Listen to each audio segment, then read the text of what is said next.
So, my dear friends, as you know that I'm Nachiketa Mittal. Some of you are familiar with me. Some of you may be new to the session today. So, we are in the third class of the demonstration lecture of the Judicial Preparation and Advisory Center that we have started as for the law students and law graduates who are looking forward to judicial preparation.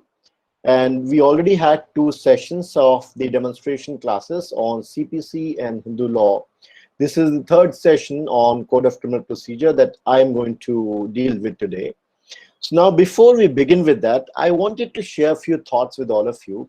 Some of you may be actually looking at judicial preparation since past some time. Some of you who may be looking at it in the times to come, maybe in your third and fourth year, or some of you who are going to graduate soon enough and are then considering that how you should plan your judicial preparation.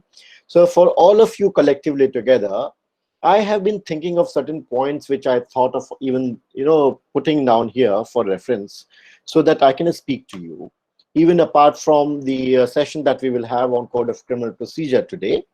So one, my dear friends, as you all might have noticed, the Judicial Preparation Advisory Center that we have started here is basically a 6 months duration preparation. And we have planned it in such a way that in 6 months you can get through the entire formal classes and the formal training, if I can call it, for the purpose of equipping you to face the prelims as well as the mains exam of the judiciary. Now, how should we go about it? There would be a number of anxieties and concerns and apprehensions amongst all of you. So I also want to address some of these today, that when you look at the course that we have designed in 6 months time, so we have done a careful study, and the entire 6 months course comprises of 600 hours.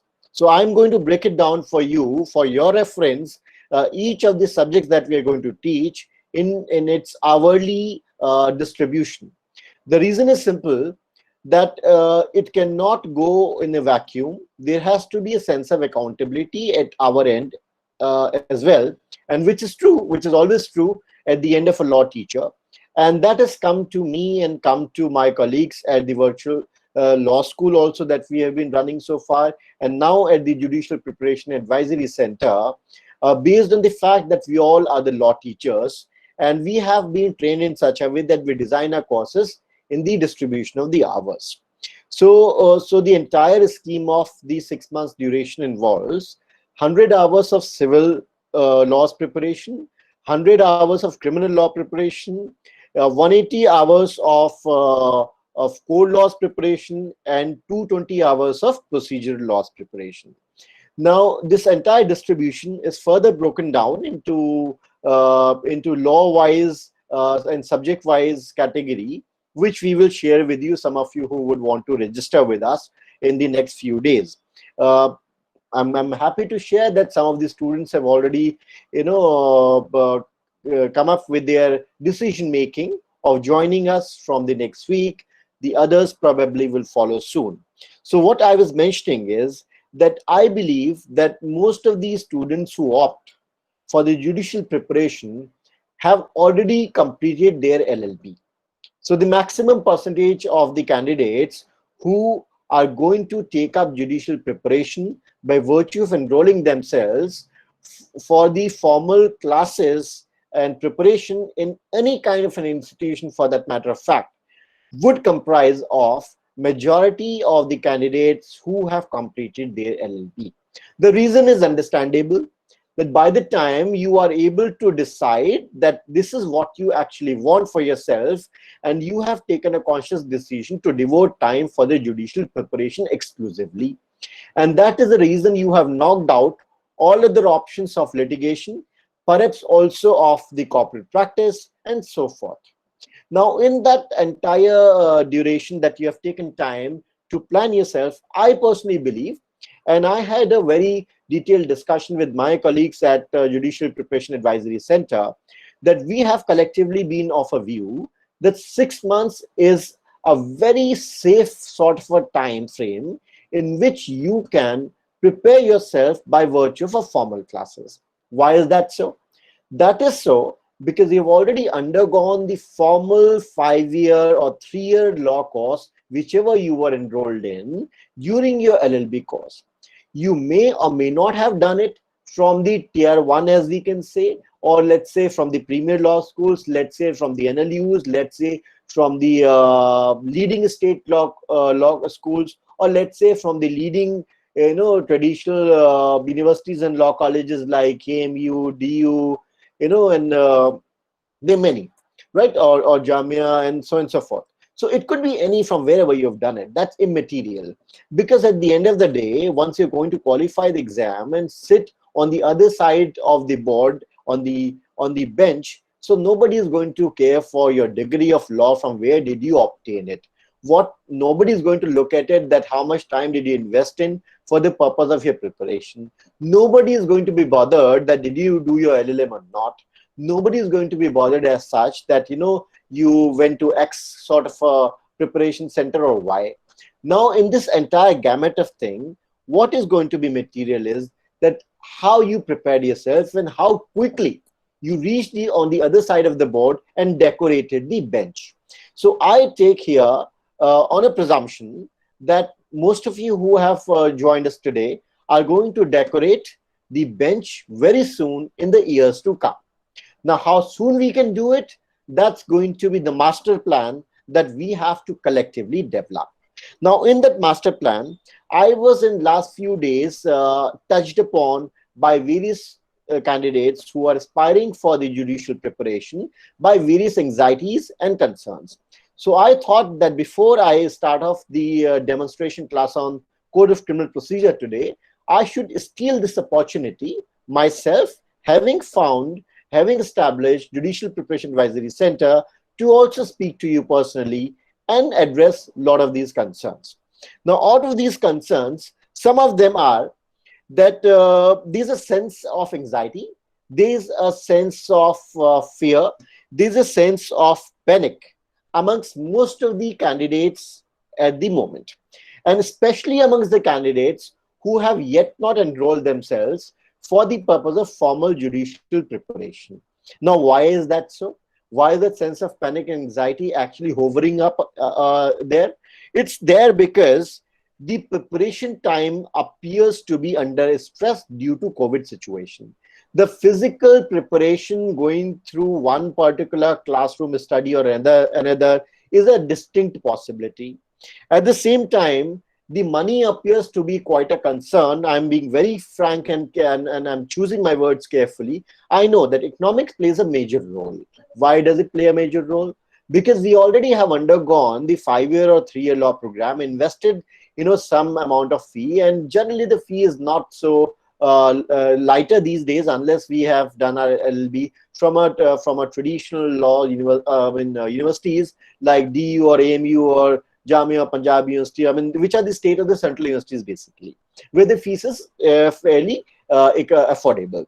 If that is not the case, then why should we be investing further? If we are investing, how much should we be investing, if we ask? Second point, as I was mentioning, that should we be locking ourselves in the preparation time of a classroom study for over a year or close to a year, right? Then the second or the third concern could be that how will this preparation in the COVID times look like? It would majorly be online, virtual based.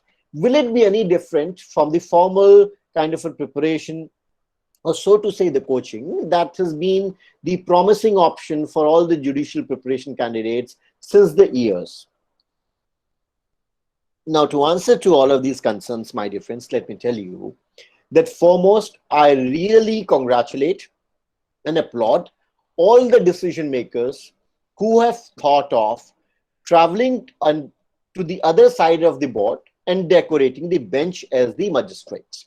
The reason is very simple, that we really need a lot of young minds who are beaming with energy to travel on the other side of the board. Why? Because we all know that the dockets are undergoing a almost an explosion, and we need to fill up that kind of a vacancy which has been there. And at the same time, I say it with a sense of conviction why it's a very important decision to make, because you have taken a call of knocking out other options and looking at judicial preparation very seriously to serve the judiciary. Now, on that note, I must tell you that let's face the reality of the COVID times and also understand that this online preparation is going to stick with us, and we should thereafter make up our mind in that direction. Now, what could we do? We are here going to look at that how this preparation will look like through the demonstration lecture, right? So to sum up the kind of thought process I wanted to share with you, that you need not worry. I have seen several of my students cracking the judicial preparation in the first attempt, even the prelims and the mains. It's something which is not a rocket science, for a simple reason, as I believe all the time, that you have already done your LLB. What we are going to do here is now consolidate the entire legal education of all these years for you, which is going to be done in a strategized way so that you can now appear only for the selected law subjects for the purpose of the judicial examinations or judicial service examinations. So it's more about the strategizing, planning, keeping a motivation high than to worry about anything else, because we cannot worry about the COVID situation anymore. Rather, let's convert it into our advantage and only look forward. And I have been telling since last 6 months to everybody, isse sunhera samay ho nahi sakta. This is the best time for preparation because everybody is almost in hibernation. Right. Now, when most of the people are in hibernation, this is the time when we should prepare ourselves to compete. So anybody who will evolve out of the post COVID situation, the post-COVID times, should be a winner, should be a successful person. Now, the success or the winning will only depend upon आपने investment preparation में कितना किया था. Right? So that's what is even going to be my commitment through JPAC, and my colleagues and other law teachers. They're going to join me in this sense of commitment to keep your motivations high, to keep you on the track, and also to help you in the 6 months duration to travel this kind of time frame and evolve as a very prepared candidate.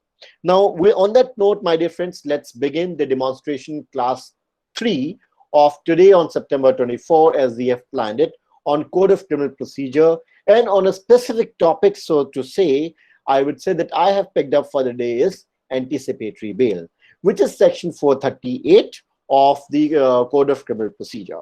Now, as my dear friends, I personally would want to presume, on the basis of the fact I can see even some of my own students here joining the session, that that the majority of you would have covered Code of Criminal Procedure in your LLB.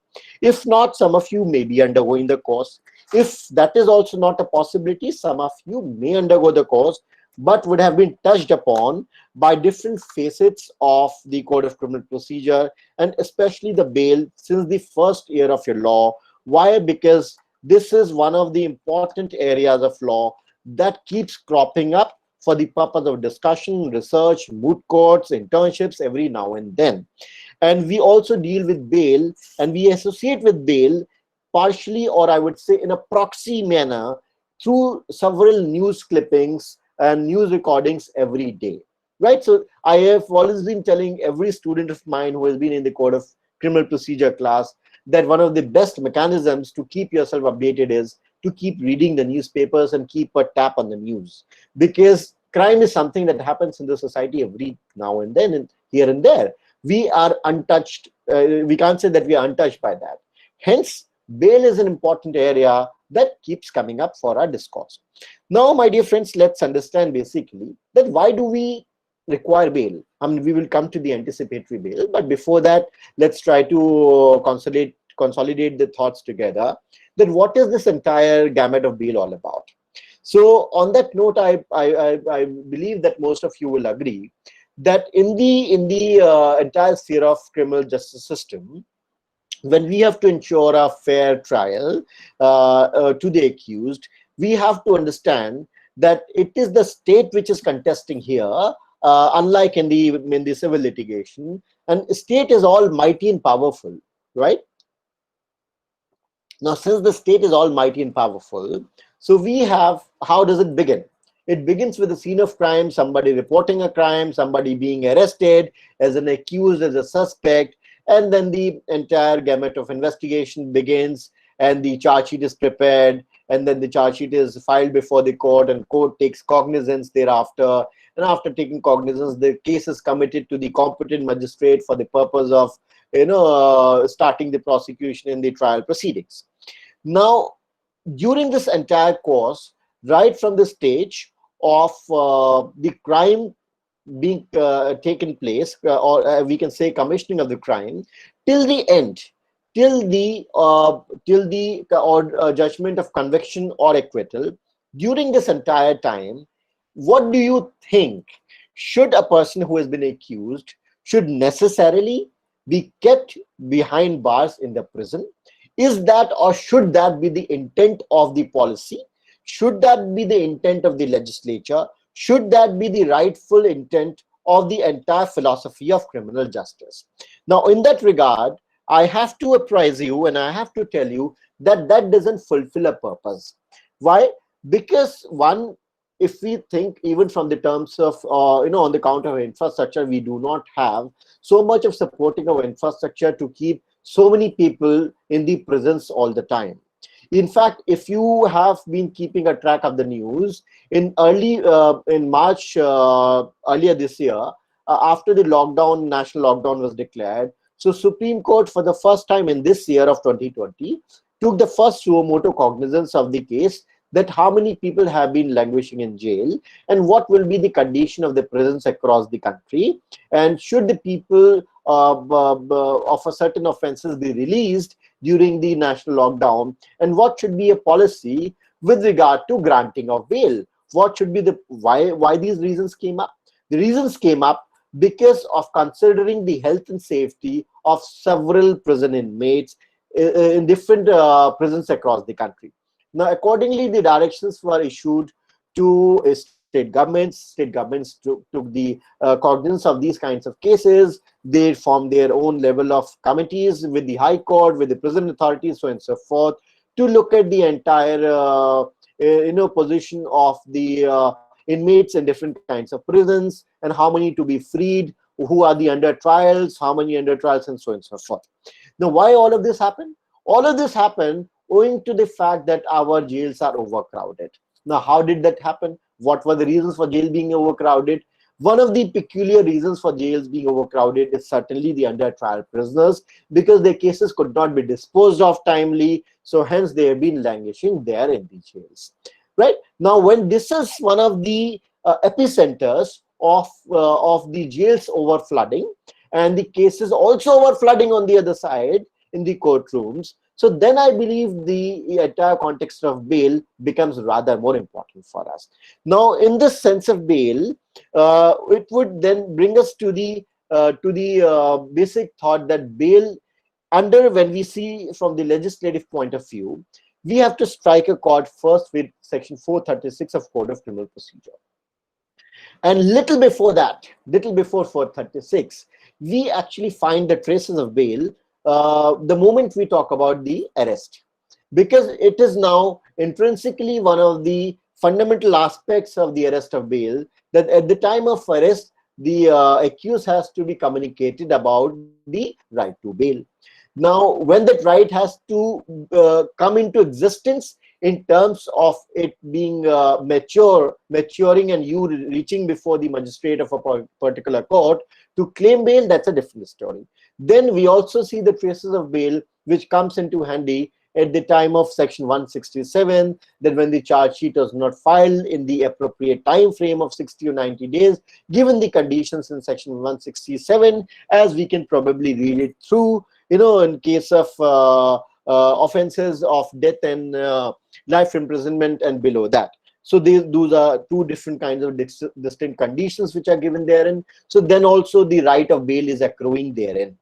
And then we do have the entire chapter on bail in Code of Criminal Procedure, which talks about how the bail is to be granted by the police in the case of bailable offenses, how the bail is to be granted in case of non-bailable offenses, and there we also find a very categorical section about anticipatory bail in 438. Now, as some of you who have been the students of criminal law, if at all present in the demonstration class today, would be aware that we have a broad distinction of bailable and non-bailable cases, cognizable and non-cognizable cases. And from there we derive that how in case of bailable cases, we then bring them and stretch it under the umbrella of section 436 and say that that it's one of the overarching provisions which allows the bail to be granted by police or even by the court in cases, you know, which are not of such serious kinds, and bail can be granted by the police itself. And you do not require that kind of court orders, and police is also competent under 436 to grant you bail.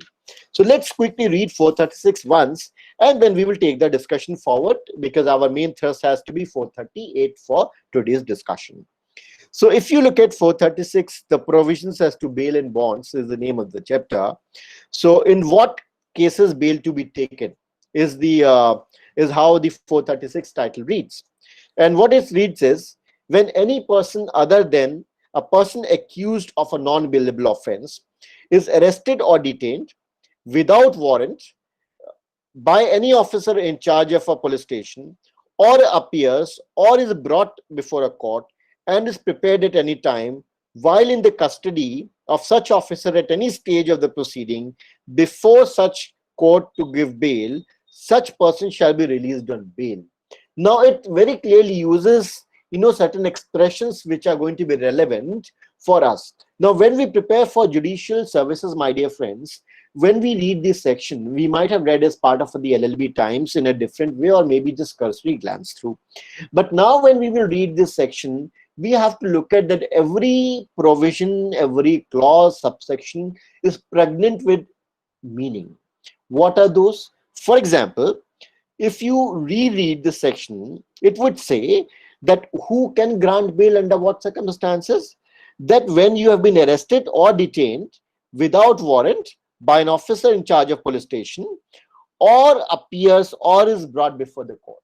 Now there are these three kinds of situations which 436 talks about, which is going to come to your rescue as a person who falls under this category.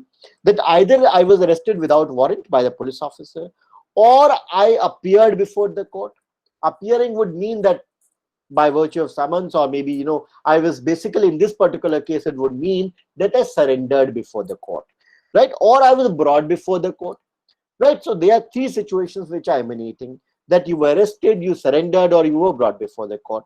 Now in that situation, you will be entitled for a bail, and 436, mind you, my dear friends, is giving you a right to bail, unlike 437, which talks about bail in case of non-bailable offenses.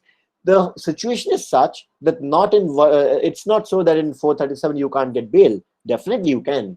But the distinction has to be kept in mind that in the non-bailable cases in 437, it's a matter of privilege, and the discretion is much higher there, as opposed to 436, where it is the matter of right that you're accruing from the section itself, from the legislative intent itself, and the purpose is not to keep you in detention unnecessarily. Then there's a very interesting proviso to it. And I must tell you, when we talk about bail, you must recollect one of the very initial celebrated cases of bail, Motiram versus State of UP, which is a judgment of Justice Krishna Iyer. If some of you who have been in habit of reading Justice Krishna Iyer's judgment will probably appreciate that the language may appear to be literary in nature, but still it makes a lot of meaning, and it gives a lot of philosophical basis for us to understand, especially in the context of criminal law. The answer is yes. So Justice Krishna Iyer in Motiram, which remains to be the landmark and the foundational cases of bail jurisprudence, has clarified the position that, for example, that let's assume for an example that there is somebody who is a migrant laborer. Recently we saw that cases of migrant laborers, flashing in the news in the COVID times. So these are migrant laborers who travel from one part of the country to the another part of the country. Now, when they do so, obviously, they may not know anybody in the new city or a new state. Now, when they may not know anybody, so how do you expect them to make any kind of acquaintance in terms of the crisis? Somebody would stand by with them.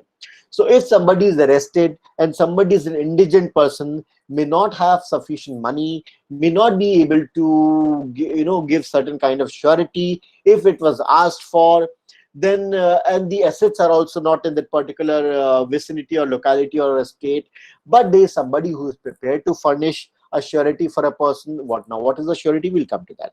So then in that case, as Justice Krishna just clarified, so that cannot be the ground to say that that person cannot be granted bail on those reasons. One. And the second important aspect in the 436 is that what should be the quantum of bail amount. That has to be reasonable. That has to be fixed on a case-to-case basis.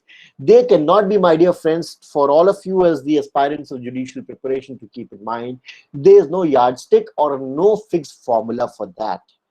Why? Because bail, by virtue of its existence, is discretionary, and hence even when it comes to the fixing up of the bail amount, this is a discretion, but however it has to be exercised in a reasonable manner, which should not be arbitrary in any sense. Right? So that we have to keep in mind. I may be just jumping few subsections and provisions because we have to travel to 438, and in the demonstration class we cannot do otherwise justice to one particular provision as a whole as well. So now that is basically the context of 436. As you can see that it's going to give you a matter of right for the purpose of claiming bail even from the police officer, and this bail is going to subsist. Now let's also understand the another important angle which is very closely intrinsically related with the bail. Now what is that angle? That is the angle कि भाई आपको bail मिल गई, after that trial may begin at any time. So would you be required to claim bail or a regular bail once again when the trial begins? Or will this bail which you got before the commencement of the trial, will this bail subsist? इस bail की कोई lifetime है, कोई expiry date है, or will it be at the discretion of the court, and court में से चलो अब तो आपका trial शुरू हो गया है, so now you once again surrender, आपको फिर से arrest करते हैं, because we don't know if you may be fleeing, you may be tampering with the evidence, or you may be influencing the witnesses, because up to witnesses we have to depose in the court, evidence has to be presented, so we have to be extra cautious. Abundant caution has to be here taken into consideration, hence you may apply for bail once again, right? So that is not how it functions, my dear friends. We need to keep in mind that the bail which is granted under the chapter of bail, so unless otherwise the court has given certain conditions in terms of the bail expiring on X date or Y date, which is generally not the case, then the bail is going to subsist in terms of its expiration till the time of the conclusion of the trial. And in that discourse, the bail will not automatically come to suspension or being revoked. However, bail can certainly be revoked, be cancelled only by the court which has granted it. Why is that so? The reason is precisely very clear and simple, that although under 436 also you were granted bail as a matter of right, but you cannot thwart, you cannot sabotage the entire criminal justice process or the trial proceedings. So your conduct while you are out on a bail cannot in any situation be appearing to be detrimental to the trial which is ensuing, what we call is ensuing trial. वो trial जो शुरू होने वाला है, which is afoot, which is now traveling, right? So that trial which is going to start in the short while or in the future course of time, if any of your actions or conduct is appearing to be thwarting, to be creating a sufficiency of ground for the court to believe that your appearance is doubtful in the further proceedings before the court, or probably you are going to flee the entire process justice dispensation system. Hence, your bail needs to be suspended and your custody needs to be restored back, for the purpose of ensuring that the victim is able to, plead the case through the prosecution. However, you will also have the equal opportunity of presenting your case. One. The another aspect is that in the course of bail which is granted to you, there's one very fundamental element. The fundamental element is, as we know that state is almighty and powerful, so bail also serves a very important purpose. That while I am enlarged on bail, so I as an accused would now have a better access to resources. I as an accused will now be able to prepare my defense in a much better way as compared to the fact that I was in the custody.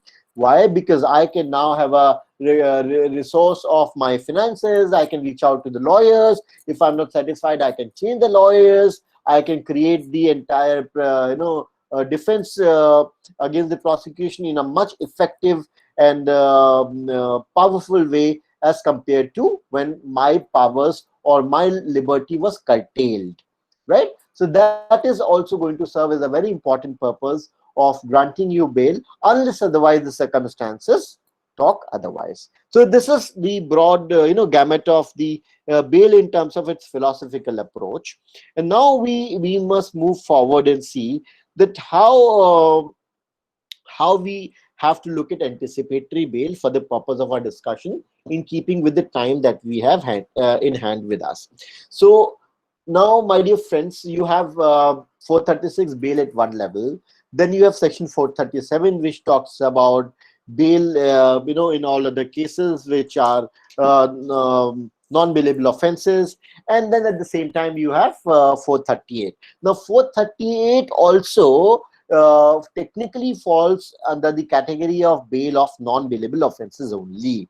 Now, if I were to tell you in a language different from the legal language, I would rather say that you can see anticipatory bail as something which we can say as that you have sought a prepaid bail.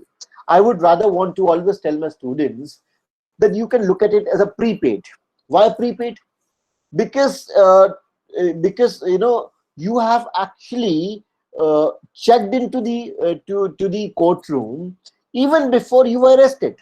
So you have invoked the jurisdiction of the court under 438 even before you were arrested. Now what happens after that?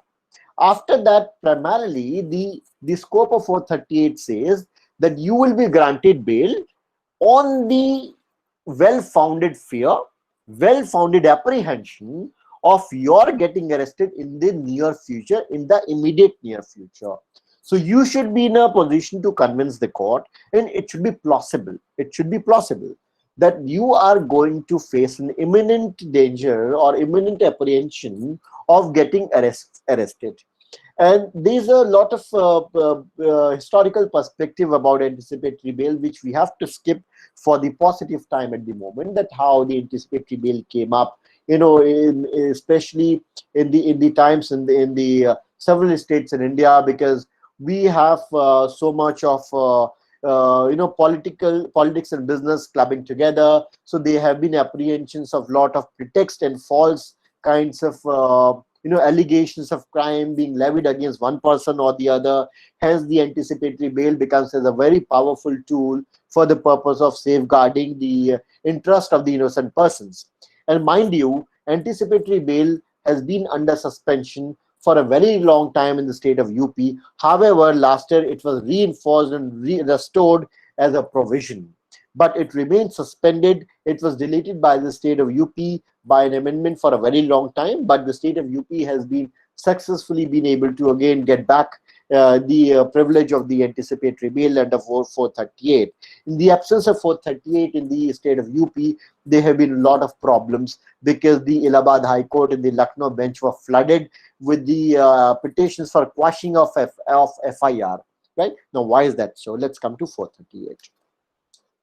Now, when you look at 438, my dear friends, so I would want you to rather momentarily, if not, but try to pick up a lens of a judicial magistrate even though you are not the ones. Why? Because I believe once you will put yourself in the shoes of the magistrate for the purpose of preparation, that you will begin to critically evaluate every provision, then you will be rather more effective in your preparation. Don't study any provision, any kind of law under judicial preparation as a student of law. That phase is over. You are done with that. Now you are traveling on the other side. So you should assume yourself in the shoes of the magistrate now, कि अगर आप magistrate होते, आपके पास क्या reasoning होती for the purpose of granting or not granting a bail?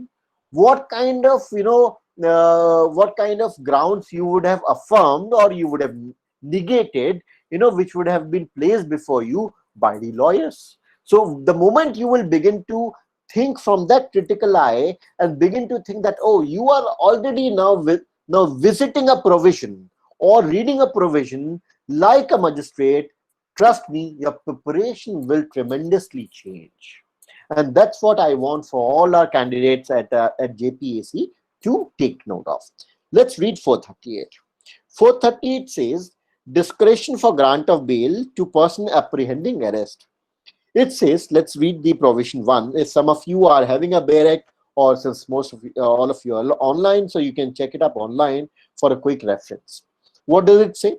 Where any person has reason to believe that he may be arrested on accusation or having committed a non-bailable offense, he may apply to the High Court or the Court of Session for a direction under this section that in the event of such arrest, he shall be released on bail, and that court may, after taking into consideration inter alia the following factors, namely, either reject the application forthwith or issue an interim order for the grant of anticipatory bail.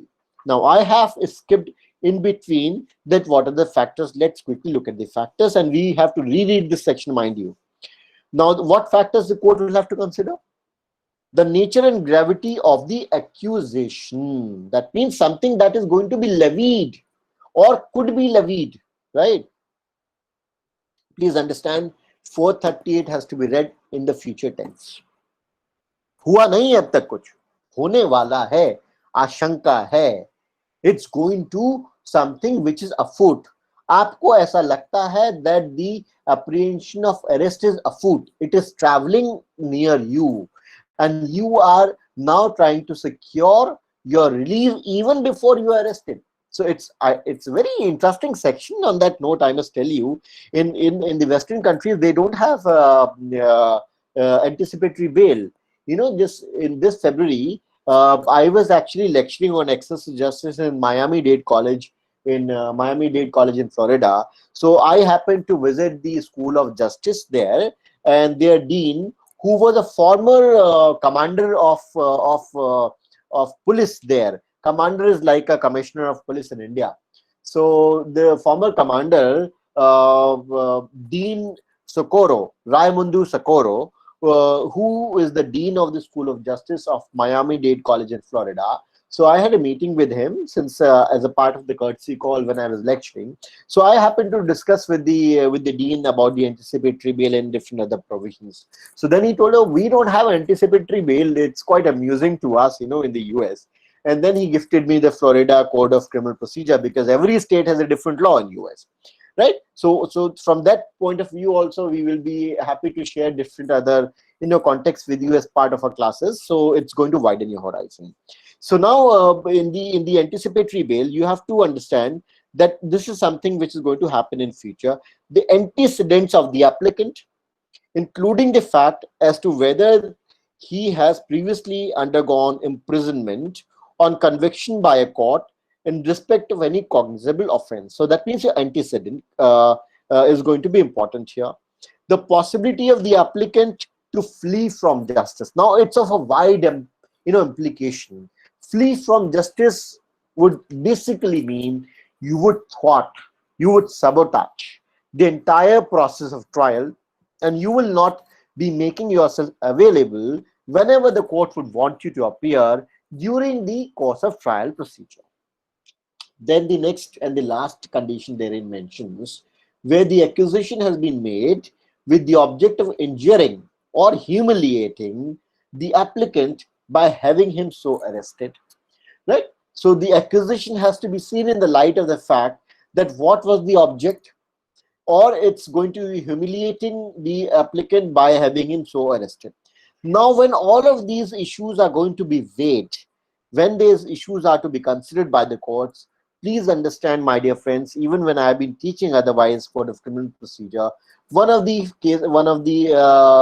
queries always come up in the classroom, that is it the court looking into the merit of the case? The answer is precisely no. Bail proceedings have to be only concentrated on the matter of your release from the custody, nothing more, nothing less.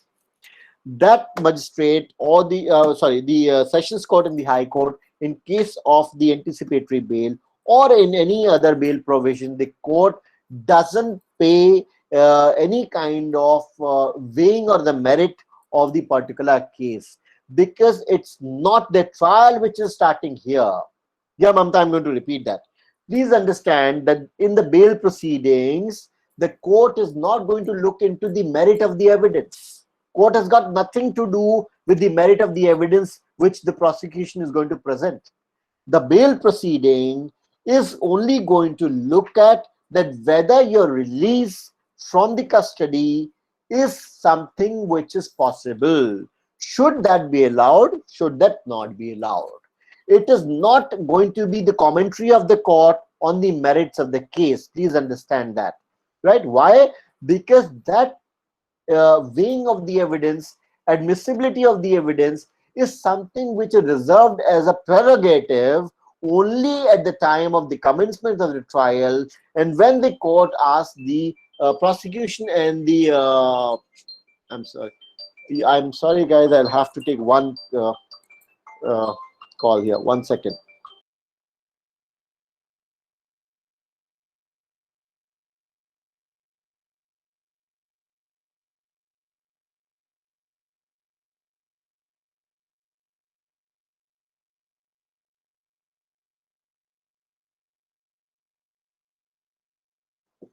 Yeah, hi. It was pretty urgent. That's why I had to take the call. My apologies for that. So yeah, so Mamta, what I was saying and everybody else, that whatever is going to transpire as part of the bail proceedings, it is only going to affect that your release is going to be of some consequences for the court or not for the purpose of trial. If your release is not going to be detrimental for the purpose of the trial proceedings, then there is not going to be sufficiency of the ground to keep you under custody anyhow.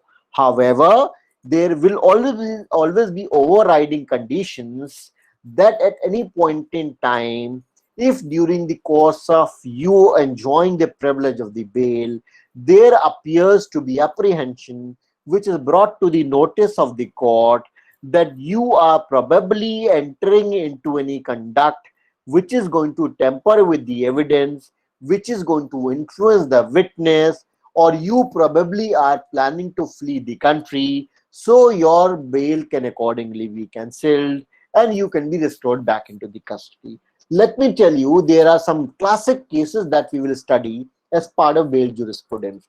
You may recall, some of you who I personally believe all of you would at least be aware of a famous movie, Jessica Lal, who killed Jessica, right? I was sometime back, maybe a month ago or so, I was teaching bail in one of the classes, and I asked my students. So the majority of them were not aware. I was quite surprised with that. Right? They were not aware of the Jessica Lal murder case. So then I had to remind them of who killed Jessica as a movie, so everybody could relate to it. Now, in that case, if I tell you, slightly digressing from anticipatory bail for a bit moment. Now, in that case, you will not believe Ramjet Malani was a lawyer. And despite that, there were several occasions when Manu Sharma was not granted bail and successive bail applications were filed. Now, and after that also there were situations when successive bail applications were denied, and finally the bail was also granted. There were situations of interim bail, which we will study as part of our course discourse even in 438, that when the court doesn't want to grant you full-fledged anticipatory bail, and as a matter of normal practice in anticipatory bail, the courts want to give a notice to the prosecution to come and present its side, that should the anticipatory bail be granted or not granted. And I tell you, as a matter of routine, as a matter of procedure, that is done. But there's nothing which actually stops the court from giving 7 days, 5 days, 10 days, whatever notice the court may want to give to the prosecution. For example, if you read 438 proviso, that will make it clear. It says, provided that where the High Court, or as the case may be, the Court of Session has not passed any interim order under this subsection, or has rejected the application of grant of anticipatory bail, it shall be open to the officer in charge of police station to arrest without warrant the applicant on the basis of the accusation apprehended in such application. And then subsection 1 capital A reads, where the court grants an interim order. What is interim order? The court is not hearing your bail application in its entirety. आपने जब bail application move किया था, court ने वो bail application dispose of नहीं किया है. Court ने conclusively order नहीं दिया है bail पे कि आपका bail reject किया है कि affirm किया है कि आपको grant किया है. But court has given you interim relief, right? So interim order under subsection 1, it shall forthwith cause a notice of not less than 7 days notice, together with a copy of such order to be served on the public prosecutor and the superintendent of police, with a view to give public prosecutor a reasonable opportunity of being heard when the application shall be finally heard by the court, right? So it says that procedurally, as per 438 1 capital A, the court, when it grants the interim order, it shall forthwith give a notice of not less than 7 days to the public prosecutor and superintendent of police. Now, why is that so? Because please understand that although you are not arrested at the moment, but still the court has to hear the other side, that whether your anticipatory bail which you are claiming is justifiable or not. If the other side, if the prosecution is going to showcase to the court that there is no imminent threat for you worrying about your arrest, the court may not see your well-founded apprehension. Please underline that word. It's all about well-founded. It's not just matter of fear. ऐसा नहीं है कि मुझे लग रहा है कि मैं अरेस्ट हो जाऊं, राइट? आपको रात को ख्याल आया था, किसी ने आपको कह दिया यार लग रहा है तुम अरेस्ट होने वाले हो भाई. No, there is something which is your business partner is preparing a pretext, and you may be arrested soon. Or if you are a politician, there is something going on. One of the cases against you is going to be dug up very soon, and of 4 years earlier, and by to arrest hone wale. It's not a fear that is going to work. It is going to be well-founded reasoning honi chahiye. Now, to make it further clarifying, it is not a condition precedent that there should be FIR filed against the person who is apprehending that he will be or she will be arrested. So it is not required कि आपके खिलाफ FIR file हुई हो, and this was made abundantly clear by 5 judges bench of Gurbaksh Singh Sabya in 1980s, and very recently Sushila Agarwal versus State of Delhi is another interesting case which has made it clear. In January 2020, I think 29 January का Supreme Court का judgment है, which is again a 5 judges judgment, 5 judges bench judgment, which is clarified on several conflicting opinions on the issue of 438, that to what extent should the anticipatory bail subsist, what should be the duration of anticipatory bail, should anticipatory bail be filed or application be filed only after the filing of the FIR, will anticipatory bail automatically come to end after the trial has begun, and so on and so forth. There's several kinds of issues which were raised. But materially, I must tell you as a teacher of law, and provided even if you read as the students of law, Gurbaksh Singh Sabya, I still feel, and which has been to a larger extent reiterated also by the Sushila Agarwal case, which still stands a good law. Sushila Agarwal has only tried to give a more life, give a more weightage to Gurbakh Singh Sardhya. However, dispelling several other 2 and 3 judges benches conflicting kind of viewpoints in KL Verma and Salahuddin and Siddharam Mehetre case of 90s and early 2000s and so on and so forth, which we will study in detail as part of this entire course as such. So you have to keep in mind, my dear friends, as part of the judicial preparation, that it's not just the provision which is going to matter. Definitely the provision is going to be the foundation of the judicial preparation, especially in the procedural laws, also in the substantive law. But every provision has to be backed up with the appropriate judgment. Why? Because it's not just the preparation of the preliminary examination or the prelims or the mains. Please understand, the preparation is holistic, is comprehensive. Because when we begin to prepare, I have a presumption that anybody who sits for the examination and would be reading 438 would be keeping in mind कि मैं 438 को ऐसे पढ़ूं, ऐसे तैयारी करूं कि मैं इंटरव्यू भी फेस कर पाऊं. आपको इंटरव्यू के लिए ऐसा थोड़ी होगा that after the mains you will revisit the entire CRPC and prepare for interview separately. Interview के दौरान 438 में ऐसा तो नहीं है कि आपने कुछ पोर्शन छोड़ दिया था, चलो ये ना इंटरव्यू के दौरान पढ़ लूंगा. अभी थोड़ी कोई पूछ रहा है मेरे से, अभी थोड़ी इंटरव्यू होने वाला है, अभी तो प्रीलिम्स है, उसके बाद मेंस होगा, फिर इंटरव्यू के दौरान पढ़ लेंगे क्या लेटेस्ट केस है, क्या लेटेस्ट पोजीशन है.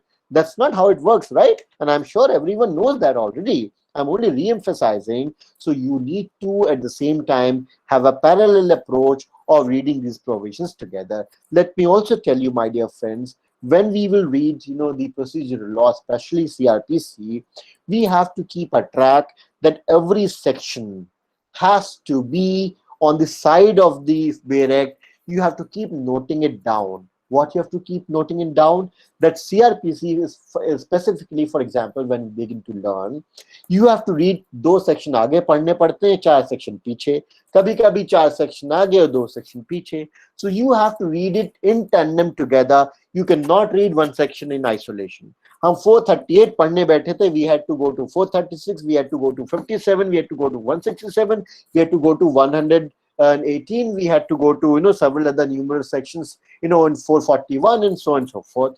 Why is that relevant? Because all of these sections are intrinsically read together, and you need to keep a noting on the side of your barracks that 438 के साथ आपको 437 भी पढ़ना है. Because the moment you are getting the anticipatory bail under 438, that very moment 437 comes into picture. Why? 437 तुरंत activate हो जाता है. कैसे होता है? 437 says कि भाई आपकी बिल कब कब कैंसिल हो सकती है. So 438 में जो ग्राउंड्स दिए गए हैं, 438 में जो ग्राउंड्स दिए गए हैं, they immediately swing into action and come into life. वो इसी चीज का तो वेट कर रहे थे. आप 438 में प्रिविलेज लो, 437 में हम आके खड़े हो जाएंगे as a watchdog, that the moment you are going to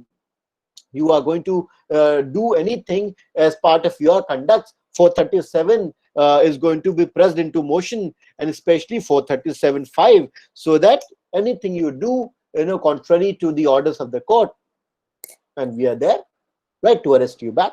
So you have to read all of these sections together, right? So you must try to read, for example, 437. If I read along with 438, it would say, any court which has released a person on bail under subsection 1 or subsection 2 may, if it considers it necessary so to do, direct that such a person be arrested and commit him to custody. But wo kab hoga? When you are going to jump the bail waters, called as in the common language. That means your conduct is going to be creating impediment in the trial process. And before we sum up, let's just try to read subsection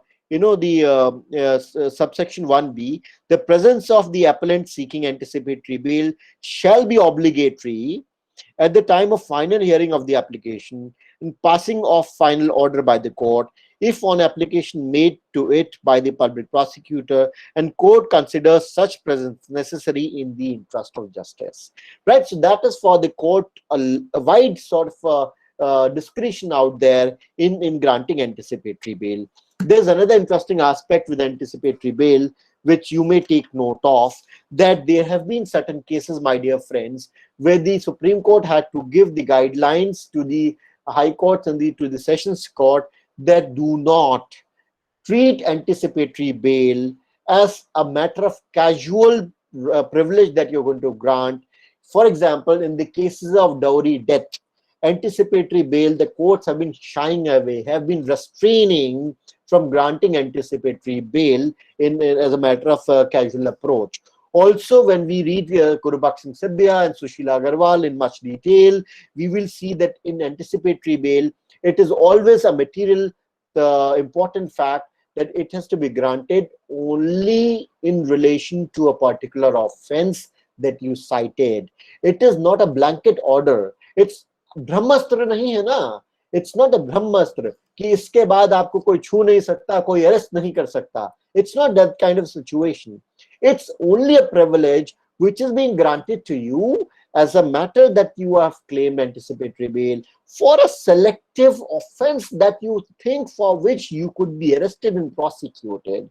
After anticipatory bail for X or Y offense, if you begin to indulge in commissioning of any other non-bailable offense, then you could be arrested nevertheless. Your anticipatory bail will not come into rescue there. Right, so that also you have to be keeping in mind.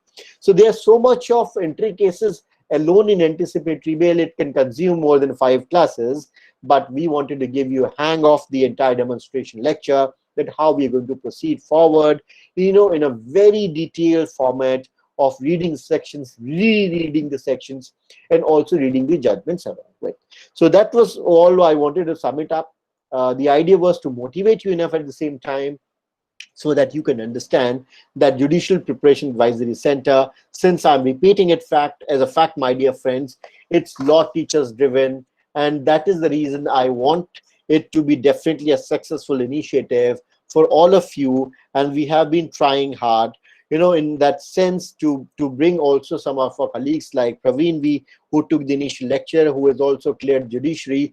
As you heard the conversation, some of you, between me and Dr. Parikshit the other day, we have been evaluating the scripts in the high courts for different examinations. So that has to be considered in that sense, that we definitely know our job well, and you have to take it into consideration for your preparation, that how well you want to stick to the journey of 6 months or maybe more than 6 months. But I believe 6 months is going to do a decent job. Yeah, let's quickly look at some of these concerns which have been raised here.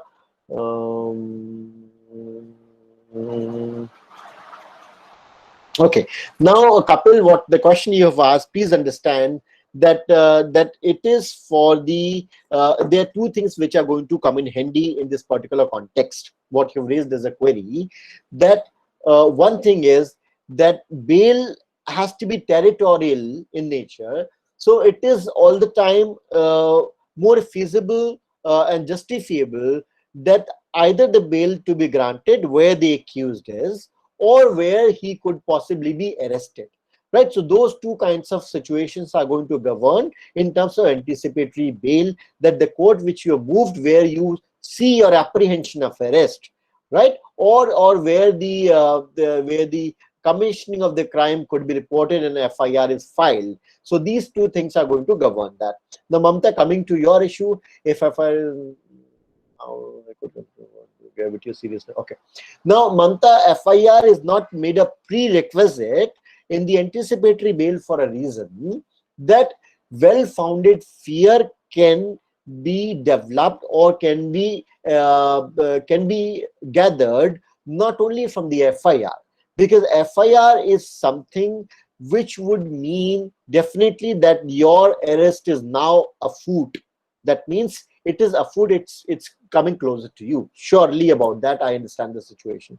But when you talk about instead of FIR, there can be number of situations, given the kind of political scenario we live in, given the kind of country and society we are living in, there are number of times lot of business rivalries, lot of political rivalries, by virtue of which somebody who may be enjoying a very good social image and having a good social standing may begin to fear that there is something by virtue of me probably contesting election some days, or me filing as my nomination for election, somebody is trying to thwart, or somebody is trying to see that my career goes down, right? Or somebody who may want to see that if I'm entering into a new business deal with some other, counterpart agency, I'm not able to do that by virtue of somebody entangling me into a false kind of a case. So what is necessary for the court is going to look at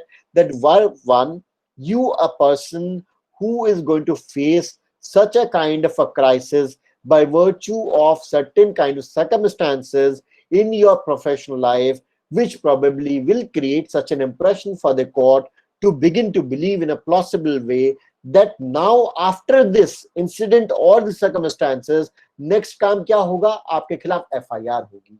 FIR होगी, after that you may probably definitely be arrested after that, right? So please connect, it is for the court to connect the dots basically, right? So it is definitely, that's the reason it said that the bail, it's discretionary. As a matter of discretion, court has to connect the dots, and those dots, it is for the prosecution to puncture it, that ऐसी कोई story line है नहीं, ऐसे कोई circumstances पैदा नहीं हो रहे हैं जिसकी वजह से you begin to think that the person is going to be likely fearing apprehension of arrest, right? So all of these kinds of things are going to be important, and that is the reason Gurbaksh Singh Sabia and Sushila Agarwal have also said that FIR cannot be the condition precedent, right? So that we have to keep in mind, my dear friends. Thank you for joining me as part of the demonstration class. I'll be happy to share more on that with all of you when you join the classes in due course of time. And if you have any queries, any kind of anxiety with regard to the preparation, please feel free to reach out to us. And our numbers and email is available with all of you, shared in the Google group that we created for the demonstration class. And welcome you on board.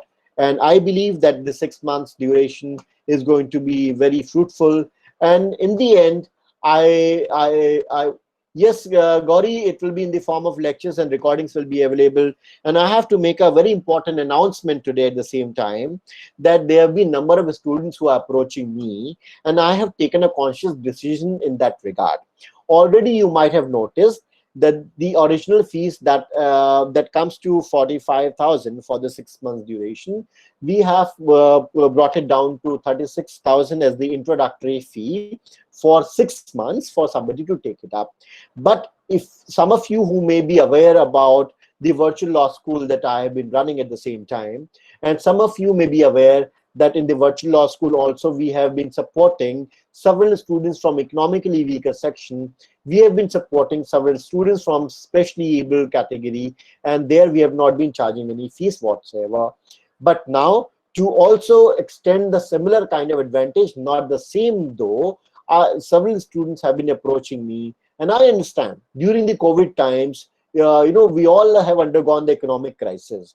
So students who have approached me from the economically weaker section or specially able category, let me tell it very clearly for them. I'm also going to put up a poster and the official notification on that, in that regard, that anybody from EWS category or specially able category, for them I would be very happy to offer complete, in that sense, a 50% discount on the fee, which now they can avail.